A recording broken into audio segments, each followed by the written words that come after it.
140 शब्द प्रति मिनट की स्पीड से डिक्टेशन स्टार्ट होगा। कुछ ही सेकंड बाद। स्टार्ट। सभापति महोदय, मैं सदन का ज्यादा समय नहीं लूंगा। मैं केवल एक दो बातों की ओर वित्त मंत्री और सरकार का ध्यान खींचना चाहता हूं। आज बिजली के मामले में राजस्थान की हालत बहुत नाजुक है।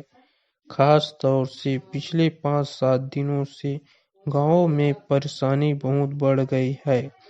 मैंने देखा है कि कई जिलों में पिछले कई दिनों से बिजली नहीं है। नतीजा यह हुआ है कि फसल बोई गई है, उसको पानी नहीं मिल पाया है। वहाँ पहले से ही अकाल की स्थिति है।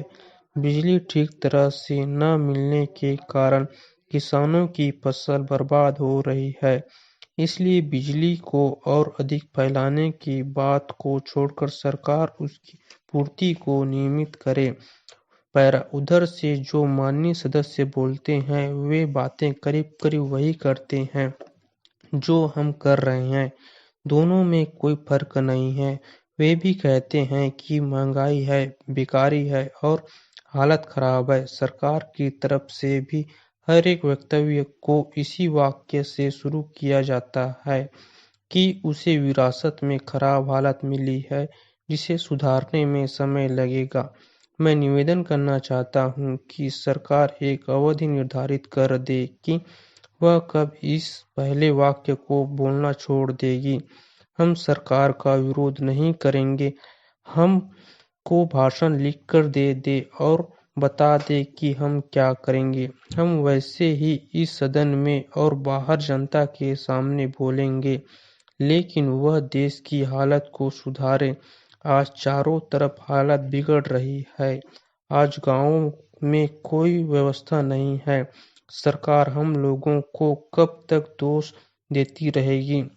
अगर हालत न सुधरी तो ये लोग भी डूबेंगे, हम लोग भी डूबेंगे और लोकतंत्र भी डूबेगा।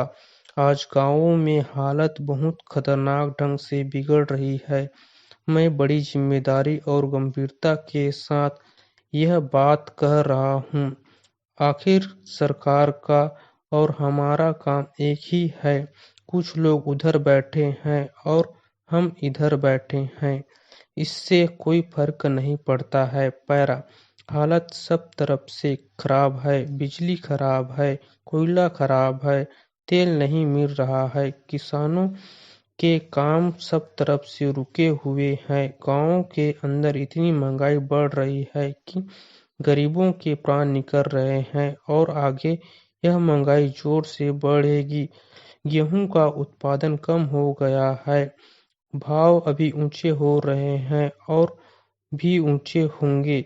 आगे आप फिर कहेंगे कि आयात के बिल बढ़ रहे हैं, पेट्रोल और डीजल के दाम बढ़ गए हैं, तो आप मुसीबत में फंस गए हैं। आप मुसीबत में फंसते हैं तो हमें भी खुशी नहीं होती है।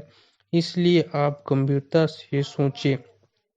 कुछ हमसे सहायता लेना चाहते हैं तो ले, जिस तरह से भी लेना चाहते हैं ले।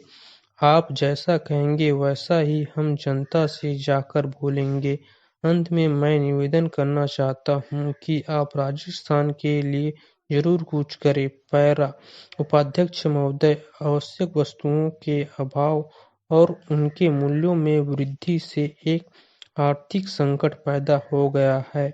सरकार ने गेहूं के थोक व्यापार को अपने हाथ में लेते समय यह दावा किया था कि गेहूं के मूल्यों में कमी होगी और सभी वर्गों के लोगों को गेहूं समय पर मिलता रहेगा।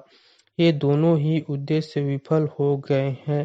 पहले जब फसल आती थी तो बाजार में पर्याप्त मात्रा में गेहूं उपलब्ध होता था, परंतु इस बार गेहूं उपलब्ध नहीं है। उपभोक्ताओं की आवश्यकता पूरी करने लायक भंडार भी सरकार के पास नहीं है। पैरा यह आरोप नितांत निराधार है कि भारत का किसान राजनीतिक दल के भड़काने के कारण अपना गेहूं सरकारी केंद्रों में नहीं ला रहा है। किसान समझदार है, वह अपने हानि लाभ को पहचानता है। जब चना, जौ और सरसों बेचकर उसे कुछ रकम मिल जाती है तो वह गेहूं को कुछ समय तक रोकने का प्रयत्न करता है। स्टॉप।